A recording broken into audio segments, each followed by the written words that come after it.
Shanghai with an advanced screen, a special artificial intelligence microchip and an eye-popping price. The newest smartphone from Huawei Technologies was meant to show Americans what China can do with technology. Instead, Huawei's push to sell the phone in the United States has suddenly lost a powerful backer, and the push has attracted some unwanted scrutiny from Washington. AT&T walked away from a deal to sell the Huawei smartphone, the Mate 10, to customers in the United States just before the partnership was set to be unveiled, two people familiar with the plans said on Tuesday, speaking on the condition of anonymity because the discussions were not public.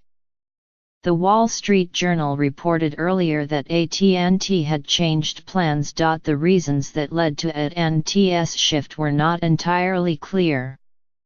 But last month, a group of lawmakers wrote a letter to the Federal Communications Commission expressing misgivings about a potential deal between Huawei and an unnamed American telecommunications company to sell its consumer products in the United States.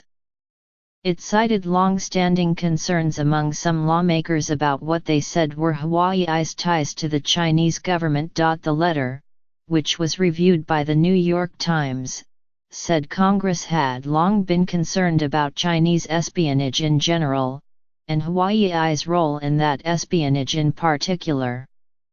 While the letter did not mention AT&T, its pending deal to sell the Huawei smartphone in the United States had been widely reported. Fletcher Cook, a spokesman for AT&T, declined to comment. Huawei, a private company, has long denied that it presents security risks. In a statement, Huawei said it had delivered premium devices with integrity globally and in the U.S. market over the past 5 years, adding that it would introduce new products for the American market on Tuesday. The last-minute disruption is the latest in a long line of setbacks for Huawei, which has struggled for years with political opposition to its efforts to tap the hugely valuable United States market. More broadly, it underscores a deepening political rift over issues of technology, user privacy, and security, a rift that adds to a brewing trade dispute between the world's two largest economies. Just a week ago, an affiliate of the Alibaba Group in China dropped a $1.2 billion proposal to acquire MoneyGram, after a United States panel that reviews foreign takeovers did not endorse it.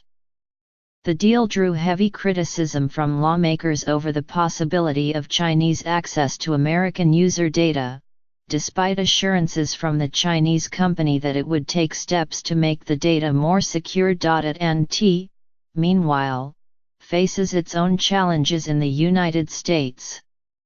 The Justice Department in November sued to block the company's $85.4 billion bid for Time Warner, a merger that would create a media and telecommunications behemoth with the ability to reach consumers through a wide variety of means. Huawei has been counting on the Mate 10 to compete with Apple's high-end iPhones, in a test of the potential appeal of a Chinese brand in the American market. While Huawei has long sold budget phones, some Mate 10 versions cost $900 or more without subsidies from phone carriers. Huawei sells smartphones in the United States, but it does not have smartphone deals with any of the major wireless carriers in the country. Those carriers Verizon, AT&T, Sprint, and T-Mobile dominate the market, making it more difficult for Huawei to get a foothold in the country. The AT&T deal was supposed to cement the company's status as a top maker of the devices, alongside Apple and Samsung Electronics of South Korea.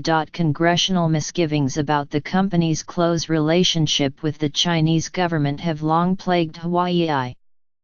Already, other major telecommunications companies refuse to buy the equipment Huawei makes for telecommunications networks, its core business, because of worries in Washington over security. In the letter, the lawmakers said Huawei had ties to the Chinese Communist Party, as well as to the country's intelligence and security services, and they accused Huawei of disregarding intellectual property.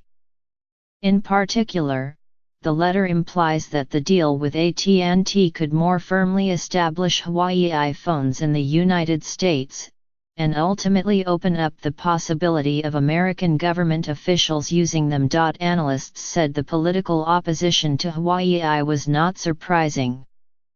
Leaders in China and the United States view technology made in the other country with suspicion.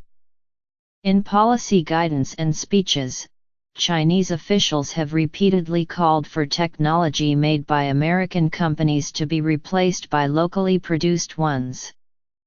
Beijing has also widely blocked major American internet companies from offering products in the country. American lawmakers have stated their suspicions before.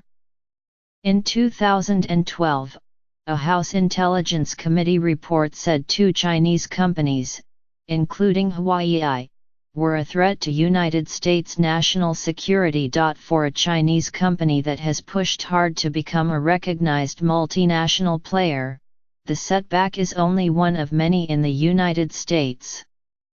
Huawei is also under investigation by the Treasury and Commerce Departments over whether it broke American trade sanctions against countries including Iran and North Korea. Huawei says it is committed to complying with the law.